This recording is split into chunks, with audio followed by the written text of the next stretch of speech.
بسم اللہ الرحمن الرحیم۔ خطبہ نکاح۔ حضرت مولانا عبد الماجد دریابادی رحمۃ اللہ علیہ بزم علم و ادب کی ایک ممتاز شخصیت رہ چکے ہیں۔ آپ کا شمار اسلامی دنیا کے مفکرین میں ہے۔ آپ مفسر قرآن اردو و انگریزی بھی تھے اور سالہ سال تک سچ، صدق اور صدق جدید ہفتہ وار کو واسطہ بنا کر اپنے قلم حقیقت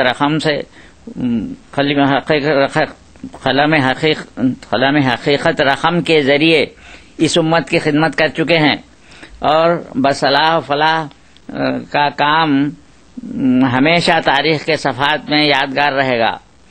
حضرت مولانا رحمۃ اللہ علیہ کی کئی کتب ہمارے لیے شمع راہ ثابت ہوں گی، خصوصاً پڑھے لکھے نوجوانوں کے لیے تو وہ ایک قیمتی اثاثہ ہیں۔ اللہ تعالیٰ مولانا مرحوم کے درجات بلند سے بلند ترین فرمائے اور ان کے قلمی فیوز کو عام کرے، آمین ثم آمین۔ یہ خطبہ نکاح مولانا مرحوم کی تحریر کا ایک نمونہ ہے جو انہوں نے اپنی بڑی صاحبزادی کے عقد میں پڑھا تھا۔ افادیت کے اعتبار سے اس قابل ہے کہ ہر لڑکا ہر لڑکی اسے قیمتی جہیز تصور کرے اور اپنی زندگی کو ان قیمتی معلومات اور نورانی ہدایات کی روشنی میں کامیاب بنائے۔ جب سے یہ خطبہ نکاح تحریر ہوا نہیں معلوم عقد کی کتنی محفلوں کی رونق بن چکا ہے۔ جس اخلاص اور گداز کے ساتھ یہ لکھا گیا ہے اس کا اثر ہر پڑھنے اور سننے والے کے دل پر سرایت کر جاتا ہے۔ شادی سے پہلے ہمارے نوجوان لڑکے اور لڑکیاں نکاح کی حقیقت کو سمجھ لیں تو ازدواجی زندگی کامیاب بن سکتی ہے، اور جس گھر میں ازدواجی زندگی کامیاب ہو وہ گھر بڑا ہی بابرکت ہے۔ ان نورانی تعلیمات کی طرف توجہ اور عمل کرنے سے نہ صرف دنیاوی زندگی بہتر ہو سکے گی بلکہ آخرت کو بنانے اور زاد آخرت جمع کرنے کا ایک بہتر سے بہتر وسیلہ ہوگا۔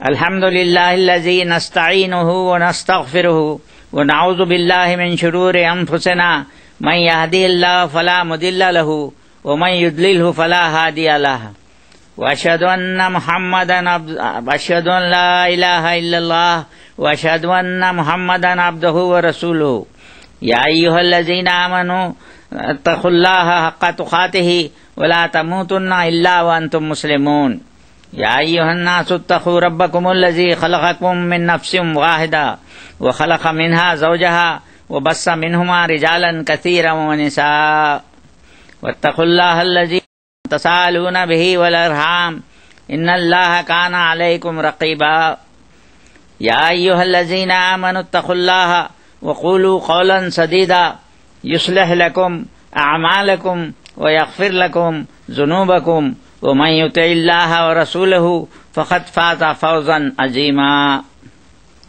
وہ جو کل تک بچہ تھا، کھیل رہا تھا، خود گودوں میں کھلایا جا رہا تھا، آج داڑھی مونچھوں والا ہے اور محفل کا نوشہ اور سب کی نگاہوں کا مرکز، اور عنقریب خود ایک چھوٹے سے خاندان کا افسر بننے والا ہے۔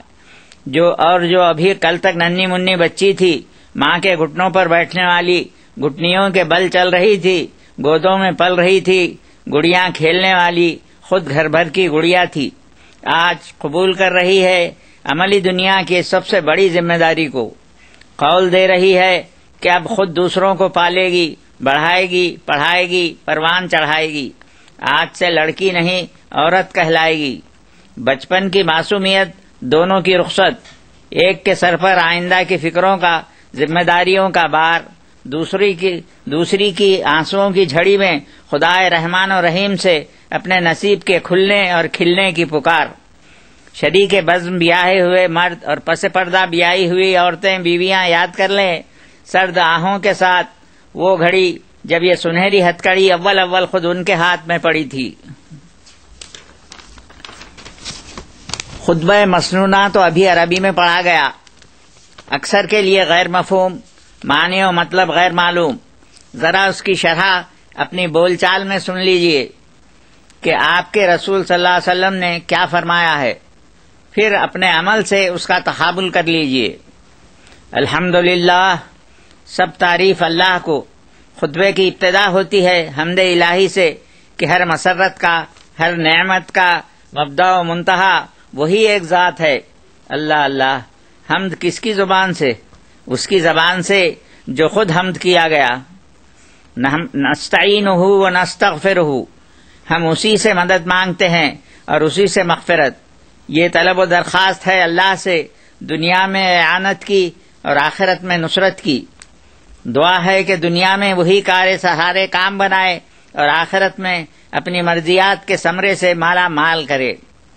وَنَعُوذُ بِاللَّهِ مِن شُرُورِ أَنفُسِنَا، ہم اپنے نفس کی خرابیوں سے اللہ کی پناہ مانگتے ہیں۔ یہ دعا ہے نفس کے حملوں سے محافظت کی، تمنا ہے اپنے اندر کے دشمنوں سے خدا قادر و توانا کی پناہ میں آ جانے کی، اور اشارہ ہے اس جانب کہ آج جو نئی زندگی شروع ہو رہی ہے قلب کی پاکیزگی اور نیت کی صفائی کے ساتھ شروع ہو۔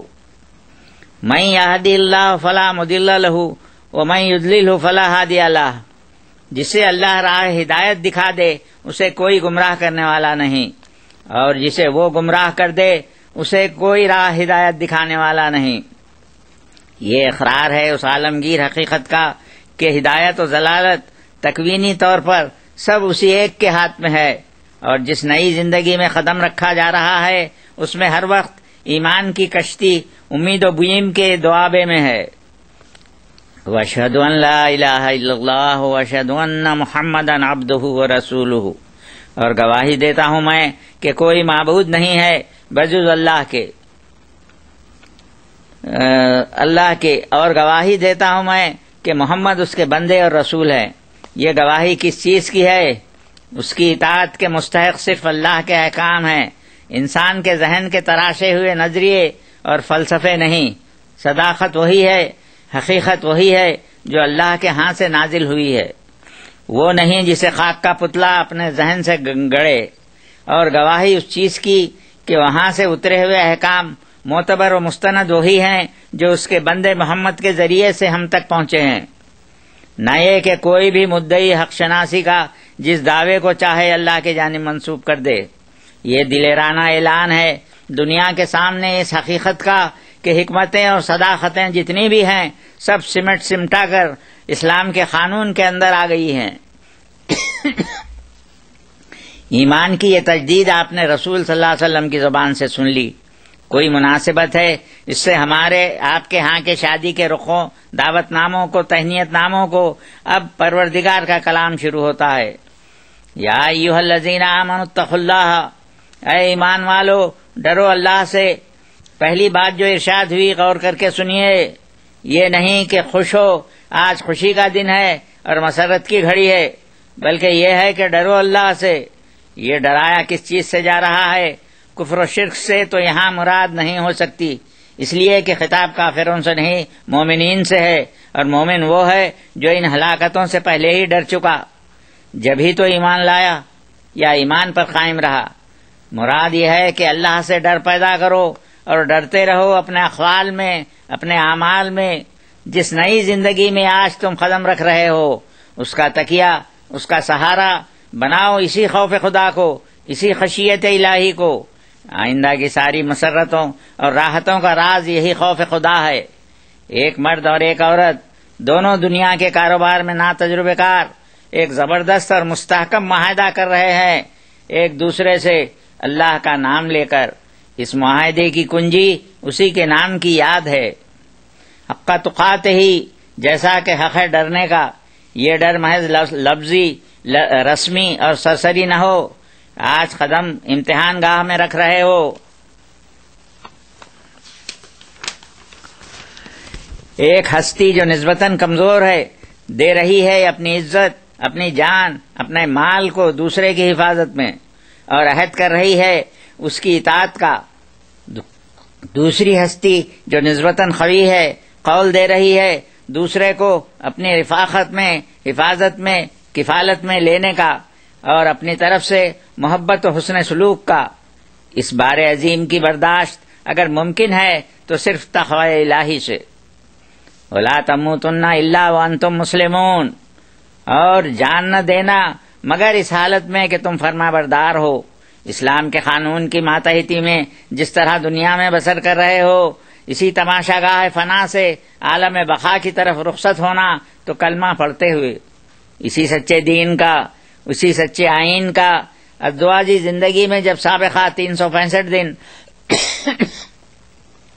اور 7 دن کے 24 گھنٹوں کا رہے گا اور چھوٹے بڑے معاملات ہر قسم کے پیش آتے رہیں گے، ممکن نہیں کہ آپس میں ناگواری کے موقع کثرت سے پیش آتے نہ رہیں، طبیعتوں میں غصہ آئے گا، اشتعال آئے گا، نہ ہوگا کہ ان موقعوں پر نفس عقل پر غالب آ جائے۔ یہی موقع ہوں گے اسلام کے امتحان کے، اپنے کو کسی کو سپرد کر دینے کے دعوے کی جانچ کے، لغزش کسی ختم پر بھی نہ ہونے پائے۔ صبح زندگی کی جب کرن پھوٹے جب بھی یہی دین، شام زندگی کی جب شفق پھولے جب بھی یہی آئین۔ یا ایھا الناس اتقوا ربکم، اے انسانوں ڈرو اپنے پروردگار سے۔ خطبہ مسنونہ کی دوسری آیت کا آغاز بھی اسی انجام کی یاد دہانی سے ہوتا ہے جس سے ڈرایا ہے۔ نعوذ باللہ، کوئی ڈراؤنی اور خونخوار ہستی تو ہے نہیں، شفیق ترین ذات ہے، نوع انسانی کا رب ہے، اور شفقت و کرم کی تعبیر میں ربوبیت کا آخری لفظ ہے، اس کی بے حد و حساب کریمی اسی لفظ سے ظاہر ہے۔ الذی خلقکم من نفس واحدہ، جس نے پیدا کیا تمہیں ایک ہی جاندار سے۔ وہ پروردگار ہے کیسا؟ ایسا کہ جس نے نسل انسانی کی حیثیت ایک خاندان کی رکھی، یہ نہیں کہ بعض قوموں کے عقیدے کے مطابق فلاں فلاں ذاتیں خالق کے منہ سے پیدا ہوئیں، فلاں فلاں نیچی ذاتیں خالق کے پیر سے۔ اپنی اصل نسب انسانی اور نسل بشری کے اعتبار سے سارے بنی آدم ایک ہیں۔ وخلق منہا زوجہا، اور اسی ایک سے اس کا جوڑا بھی پیدا کیا۔ پہلی عورت کی پیدائش جس صورت سے بھی رہی ہو، یہاں مقصود اس کا کھولنا نہیں، بلکہ مقصود صرف اس حقیقت کا اظہار ہے کہ جس طرح بھی بنی ہو، بہرحال پہلی عورت مرد ہی سے بنی ہے۔ نہ یہ کہ بعض قوموں کے عقیدوں کے مطابق عورت کی پیدائش مرد سے انوکھی کسی حقیر و ذلیل طریقے پر اور بلا روح ہوئی ہے۔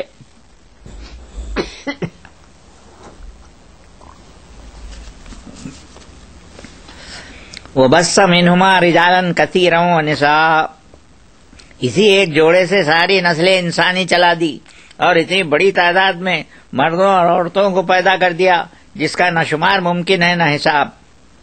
اور انہی سے آج تک اللہ کی سرزمین آباد ہے، نہ یہ کہ مختلف نسلوں کے مورث اعلیٰ الگ الگ ہوں جیسا کہ بعض فرنگی سمجھ رہے ہیں۔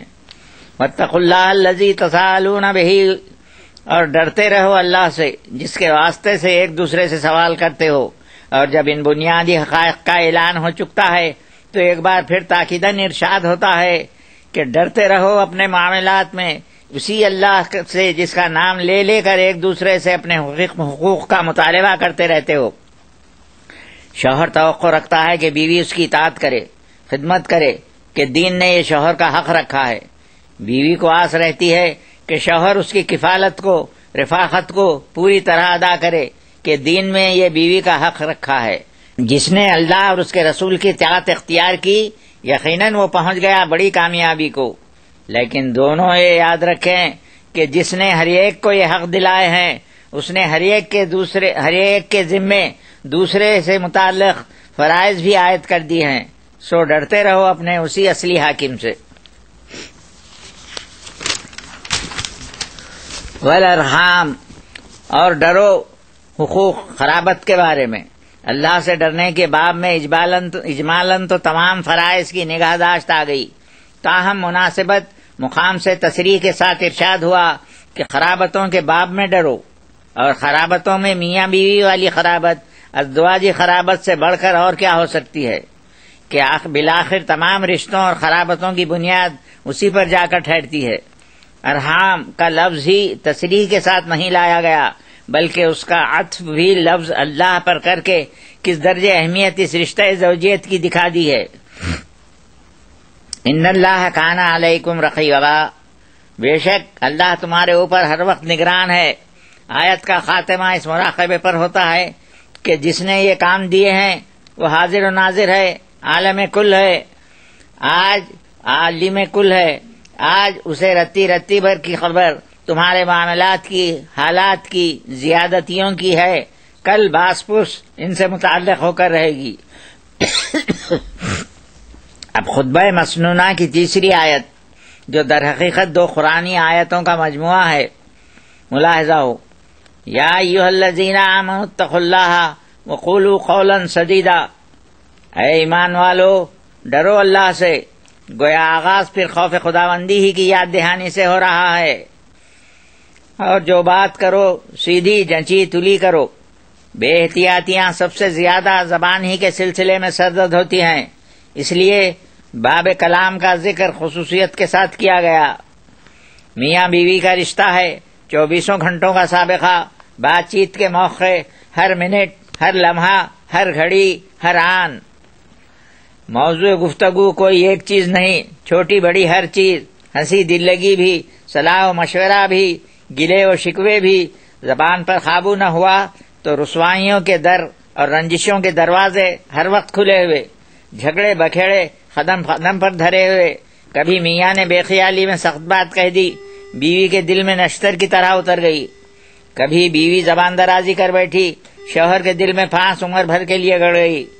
کبھی انہوں نے جھوٹ بول کر اپنایا، کبھی انہوں نے فریب سے کام لے کر چلایا۔ بھید کھلنے پر اعتبار ہمیشہ کے لیے جاتا رہا، زندگی بھر کے لیے تلخ ہو گئی۔ یصلح لکم اعمالکم، اللہ تمہارے لیے تمہارے اعمال درست کر دے گا۔ زبان پر قابو رکھنے کی برکت یہ ظاہر ہوگی کہ اللہ عملی زندگی ٹھیک کر دے گا۔ قول کی اصلاح اپنے اختیار و ارادے سے کرو، عمل کی اصلاح ادھر سے ہونے لگے گی۔ یہ برکت تو دنیا میں ظاہر ہوئی، باقی جو کوتاہیاں پھر بھی ہو جائیں گی، وَيَغْفِرْ لَكُمْ ذُنُوبَكُمْ، اور اللہ تمہاری معصیتیں بخش دے گا۔ یہ برکت عقبیٰ میں ظاہر ہوگی۔ قول سدید کے برکات اور بات ٹھیک ٹھیک سیدھی اور سلجھی ہوئی کہنے کے ثمرات آپ نے دیکھ لیے، اور ایک اسی پر کیا موقوف ہے، طاعت اللہ و اطاعت رسول ہے ہی وہ چیز۔ اس اطاعت کے مظاہر ازدواجی زندگی کے حلقے سے بڑھ کر اور کہاں نظر آ سکتے ہیں۔ عزیزان بزم، دنیا کے سب سے بڑے عالم صلی اللہ علیہ وسلم، سب سے بڑے معلم صلی اللہ علیہ وسلم، اور سب سے بڑے خطیب صلی اللہ علیہ وسلم کا مرتب کیا ہوا خطبہ نکاح آپ نے سن لیا۔ دین کی شہزادیوں کے عقد میں پڑھا گیا، امت کی ماؤں کے جلسے نکاح میں سنایا گیا، عالم قدس سے نشر ہوا اور قدوسیوں کی وساطت سے ناسوت کی فضا میں پھیلا۔ اس میں کیا ملا؟ شاعری کی رنگینیاں، تخیل کی بلند پروازیاں، الفاظ کی طلسم بندیاں، یہ نہ صحیح تو دلہا دلہن کے لیے مبارکبادیاں، عہد الفت و بیان، محبت کے قراردادیں۔ اس کے برعکس یہاں کیا ملا؟ تنبیہ، وعید، تخویف و تہدید، گنتی کی چند آیتیں، اور ان میں ایک جگہ نہیں 5 جگہ اتقوا اللہ کی تکرار۔ سچ پوچھئے تو ان کے کام کی چیز یہی ہے کہ خطرات زندگی کا نیا سفر شروع ہونے کو ہیں۔ خطرات راہ سے امن و حفظ کی راہیں ان پر کھول دی جائیں، اور جن ملکوں میں انہیں آئندہ زندگی گزارنا ہے وہاں کا کوئی مستند نقشہ ان کے ہاتھوں میں دے دیا جائے۔ اب ضرورت تو اس کی ہے کہ ازدواج زندگی کا کوئی جامع دستور العمل ان کو تھما دیا جائے۔ خطبہ نبوی یہی دستور العمل، یہی نقشہ سفر ہے، اور اس کی کنجی اتقوا اللہ۔ جزیات ظاہر ہے کہ بے شمار ہیں، اور ہر فرد و بشر کے لیے الگ الگ جامع و معنی، سب کے لیے ایک لفظ یہی ہے، تقوی الہی۔ خدا کا خوف جس نے دل میں بٹھا لیا اس کے لیے ہر راہ آسان ہے۔ حجۃ الوداع کے مشہور و معروف خطبے میں دنیا کے سب سے بڑے مصلح نے صراحت کے ساتھ مردوں ہی کو خطاب کر کے کہا، فرمایا کہ اتقوا اللہ فی النساء، ڈرتے رہو عورتوں کے باب میں۔ ہر پرہیز کی تاکید اسی سے کی جاتی ہے جس سے بد پرہیزی کا خطرہ ہو۔ ارشاد فرمایا ہے اس زبان نے جو صرف سچائیوں ہی پر کھلتی تھی، کہ اگر میں کسی کو حکم دیتا اس کا کہ کسی کو سجدہ کرے تو یقیناً حکم دیتا عورت کو کہ سجدہ کرے اپنے شوہر کو۔ یہ ہے اسلام میں اچھی بیوی کا معیار۔ اس ارشاد کے کیا معنی ہوئے؟ یہ معنی ہوئے کہ بیوی مٹا دے اپنے کو شوہر کی اطاعت میں، فنا کر دے اپنی مرضی کو شوہر کی مرضی میں، دل قدم قدم پر مارنا ہوگا اور طبیعت کو بات بات پر روکنا۔ منزل بے شبہ سخت ہے اور ذمہ داریاں کڑی، لیکن مسلمان لڑکی یہ بھی سن لے کہ انعام بھی کیسے اور بشارتیں بھی کیا کیا ہیں۔ مائی ام سلمہ رضی اللہ عنہ کہتی ہے اور اس کی زبان سے سن کر کہتی ہیں، جو دنیا میں ہر کمزور کا سہارا اور ہر بے بس کا آسرا بنا کر بھیجا گیا تھا، کہ جو عورت زندگی کی منزلیں طے کرتی آخری منزل اس حالت میں پہنچتی ہے کہ اس کا شوہر اس سے خوش ہے تو بس جنت اس کی ہے۔ گویا جنت اور اس کے درمیان کوئی روک نہیں۔ دنیا کی بڑی سے بڑی تکلیفیں عارضی اور فانی، اور یہاں کی سخت سخت تلخیاں وقتی اور ہنگامی۔ پیاری بیٹی، اس آخری منزل کو سامنے رکھ تو انشاءاللہ راہ کا ہر کانٹا پھول اور ہر پتھر پانی بنتا جائے گا۔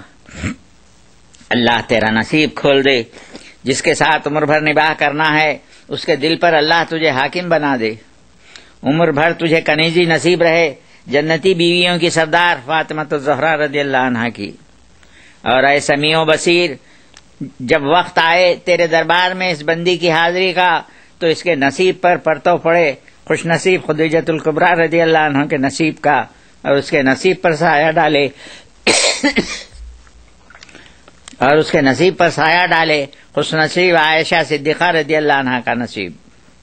حضرت مولانا دریا وادی رحمۃ اللہ علیہ نے نکاح کی حقیقت کو بڑے پیارے انداز میں سمجھایا ہے۔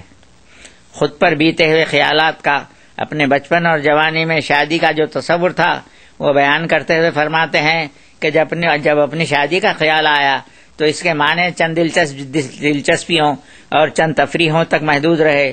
بارات یوں روانہ ہوگی، محفل یوں جمے گی، رخصتی یوں ہوگی، دعوت یوں ہوگی، سیر و تفریح، لطف و دلچسپی کے سامان یوں رہیں گے۔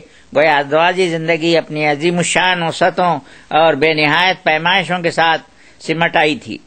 دھوم دھام کی چند گھڑیوں میں، عیش و عشرت کے چند گھنٹوں میں، شروع کے چند پرلطف دنوں میں، شروع کی چند پرلطف راتوں میں، بچپن کی نادانیاں اور نوعمری کی نافہمیاں۔ بات بالکل صاف اور واضح تھی، لیکن اس وقت سمجھ میں نہ آئی تھی کہ آج پر خدا معلوم کتنے کل آنے والے ہیں، نرم بھی اور گرم بھی، اور اسے ایک شام کی خدا جانے کتنی صبح طلوع ہونے والی ہیں، دلکش و رنگین بھی اور اداس و غمگین بھی۔ آنکھوں سے پردہ رفتہ رفتہ ہٹے۔ دنیا نام ہے حقائق کا، تلخ سے تلخ حقائق کا، شاعری و خیال آرائی کا نہیں۔ اور واقعات کی دنیا میں پڑھ کر معلوم ہوا کہ فسانہ نگاروں اور رومان نویسوں کی دنیا سے الگ اور بالکل الگ ہے۔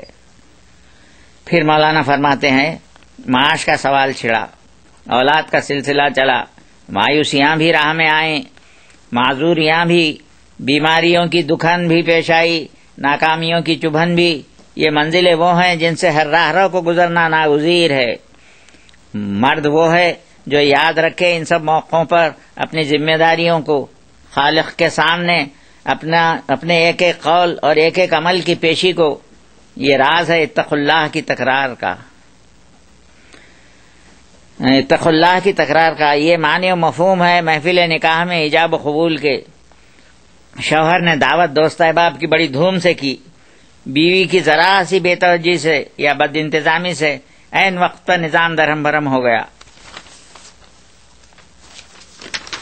اب طبیعت ہے کہ غصے سے بے خود ہوئی جاتی ہے اور نفس مضطرب ہے کہ کیا سزا دے اس لاپرواہی کی۔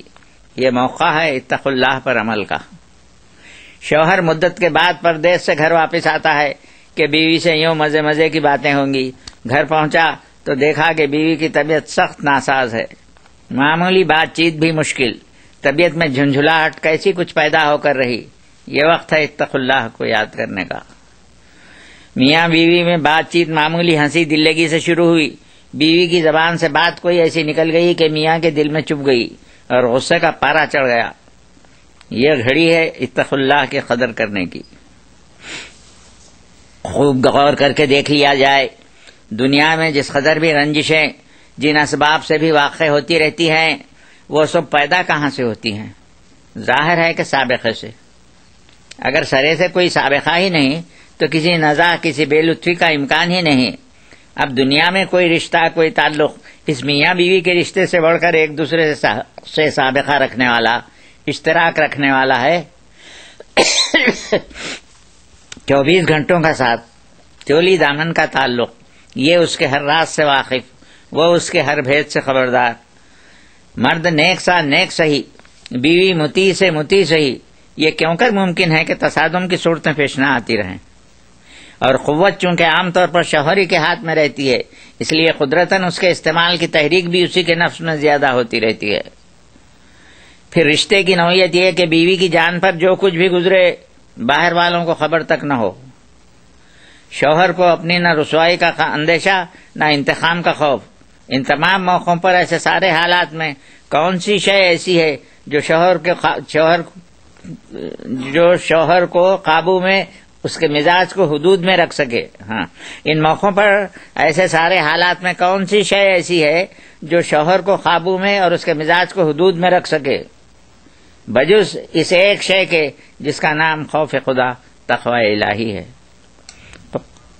خطبہ نکاح میں اتقوا اللہ کی کثرت کا راز کیا اب بھی راز باقی رہا؟ لڑکوں کو مبارکباد اس وقت نہیں دی جاتی جب وہ امتحان کے کمرے میں پرچہ حل کرنے کو داخل ہوتے ہیں. مبارکباد کا وقت وہ ہوتا ہے جب کامیابی کا گزٹ چھپ چکا ہے. آج کی محفل کا نوشہ سن لے کہ یہ وقت عملی زندگی کی سب سے بڑے امتحان میں داخلے کا وقت ہے.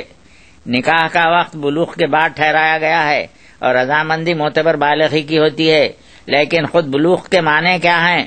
یہی نا کہ ذمہ داری کا احساس پیدا ہو گیا اور روح و جسم اور قلب ایک عظیم الشان ذمہ داری کو اٹھانے تیار ہو گئے.